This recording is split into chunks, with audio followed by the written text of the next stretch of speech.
aqui é a Eunice Porto e eu estou aqui hoje para compartilhar com vocês algumas questões que fazem sentido com o feminino e o masculino. O que é hoje o feminino e o masculino? Qual é a imagem que a gente tem do feminino e masculino e quais são os estágios desse feminino e masculino numa relação entre homem e mulher? Como é que impacta isso na nossa vida? Como é que a gente se relaciona com um parceiro ou parceira? Como é que funciona isso? E como é que a gente pode fazer para que seja um pouco melhor? Então a gente vai começar explicando um pouco que essa teoria que eu embaso os estágios do feminino e masculino, ele é baseado no David Deida. Tem algumas sugestões de livros e algumas coisas que eu posso estar indicando para que vocês tenham um aprofundamento melhor. E a primeira coisa que ele diz é que o planeta está dividido nas relações em 3 estágios. O primeiro estágio do feminino e masculino é o que ele chama de dependência. O que é isso? Que estágio de dependência é esse? Então nós temos hoje, eu sou psicóloga, então eu atendo muitas pessoas, tanto homens quanto mulheres. No primeiro estágio, a relação ela é baseada na dependência, tanto para o homem quanto para a mulher. Para a mulher, como é que se manifesta isso? Se manifesta através da dependência financeira, se manifesta através da dependência emocional. Então essa mulher, ela não consegue se imaginar sem esse homem. Então ela faz muitas coisas, ela diz sim para muitas coisas que na verdade a alma dela gostaria de dizer não.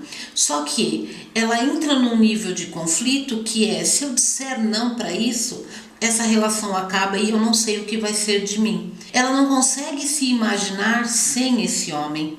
Ela não consegue imaginar-se sozinha dando conta da própria vida. Então ela se submete a muitas coisas para manter essa relação num nível em que para ela está tudo bem. Então, você tem como exemplo mulheres que ficam em casa, porque normalmente elas estão dentro de casa e cuidam dos filhos, cuidam dos parceiros e elas têm essa coisa do cuidar. Só que de repente ela encontrou um parceiro que bate nela. As vizinhas vêm ou alguém vem e fala, você tem que denunciar. E ela vai naquele dia, porque ela está toda estourada, e ela denuncia. Só que no dia seguinte, o que acontece? Ela vai lá na delegacia, ela fala, doutor, tira meu marido, porque ele é um homem bom. Fui eu que provoquei. O medo dela de assumir a própria vida é tão grande que faz com que ela vá até esse lugar e ela assuma uma responsabilidade que não é dela, que não é só dela. A metade da responsabilidade pelos vínculos estarem como estão, metade é do homem, metade é da mulher. Só que na relação de dependência, o nível de dependência dela é tão grande que ela fica meio cega, meio entorpecida. Então ela se submete a isso porque ela tem medo que se esse homem for embora, ela não vai conseguir sustentar os filhos, ela não vai conseguir sustentar a casa, ela não vai conseguir se manter, ela não vai encontrar outro homem que dê a ela o que esse dá, e ela vai dizendo sim, e sim, e sim, muitas vezes. Ah, mas é só para as mulheres? Não. No masculino, o primeiro estágio também é o da dependência. Por quê? Porque o homem do primeiro estágio, ele não sabe o que é a emoção. Ele precisa dessa mulher para reconhecê-lo enquanto homem, para validá-lo enquanto homem. Então ele sabe o que é emoção através da relação sexual, através da penetração dessa mulher. Então essa é uma relação em que você encontra muitos homens que ficam casados ou que ficam numa relação afetiva por anos e anos e anos, exatamente porque essa mulher diz a ele quem ele é, que ele é bom, que ele tem isso, que ele tem aquilo, ela valoriza o que ele tem de melhor. E quando a gente vai olhar, esse homem também ele não sente forte o suficiente. Ele precisa dessa complementação, dessa parceria, para que ela diga para ele, você é um bom homem. seja no nível mais sutil. O que acaba acontecendo? Como o primeiro termo desse estágio é a dependência, o que acaba acontecendo? Existem nesse nível algumas relações que fazem com que a gente fique dentro desse lugar a partir das sombras do feminino e masculino. O que é essa história de sombra, Eunice? O que é esse feminino e masculino que tem sombra? No feminino e masculino, no primeiro estágio, nós temos 3 sombras. A primeira sombra do feminino é a sombra da santa. É muito fácil a gente ser santa e a gente anda por aí, nós somos a pessoa que não tem defeitos, nós somos a mulher perfeita, nós somos os filhos perfeitos. A mulher perfeita é a própria santidade, essa é a imagem que ela demonstra para o masculino, essa é a imagem que ela veste na sociedade. Essa é normalmente socialmente aceita. A segunda sombra do feminino é a sombra da prostituta. Como assim, Eunice? Por que ela é sombra? Exatamente porque nós não olhamos para isso, porque nós não assumimos isso. Então, como a gente passa muito tempo negando essa força, lembra lá da história da sombra, que a sombra é exatamente aquilo que eu nego em mim? Quando eu nego essa energia da prostituta que tem em mim também, o que eu faço? Eu olho para aquelas mulheres que têm coragem de usar mini saias, de usar roupas com decotes mais ousados, de passar um batom mais vermelho, de se vestir de uma forma mais chamativa. Eu falo, olha lá, piriguete, olha lá, tá vendo? Cuidado com aquela. E a gente tem 500 milhões de julgamentos. Toda vez que eu julgo, é porque eu tenho igual e eu não uso essa energia. O que eu faço? Escondo. E eu não mostro essa força da sexualidade feminina exatamente pelo medo. Qual é o grande medo do feminino? É se perder dentro dessa energia e ir para um outro polo, que é o polo da própria prostituição, mas no sentido de não escolher parceiro nenhum e eu simplesmente me relaciono com todos. Esse é o maior medo do feminino, de honrar essa energia. Então, para evitar de eu cair em tentação, eu continuo na santidade, porque pela santidade eu vou lá no trivial, e no trivial eu não corro nenhum risco de me perder de mim mesma.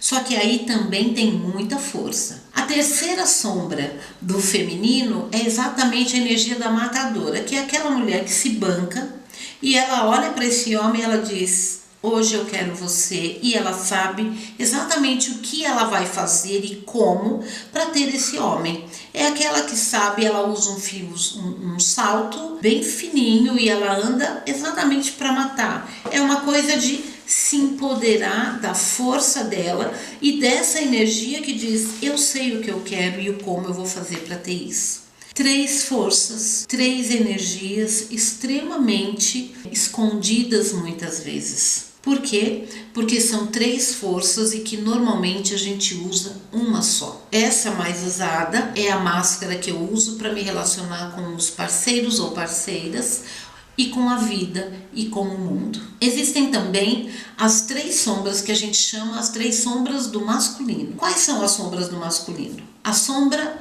do estuprador. Nossa, Eunice, como assim?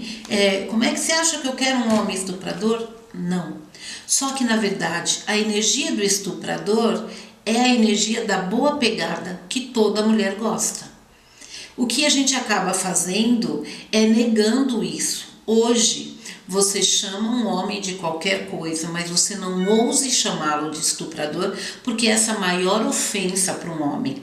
Assim como para a mulher, você chama ela de prostituta, mas não chama de submissa, porque essa é a maior ofensa. Por que é a maior ofensa? Porque a gente entende que o feminino, a polaridade é a própria humilhação, que é o que as nossas mães, as nossas avós viviam.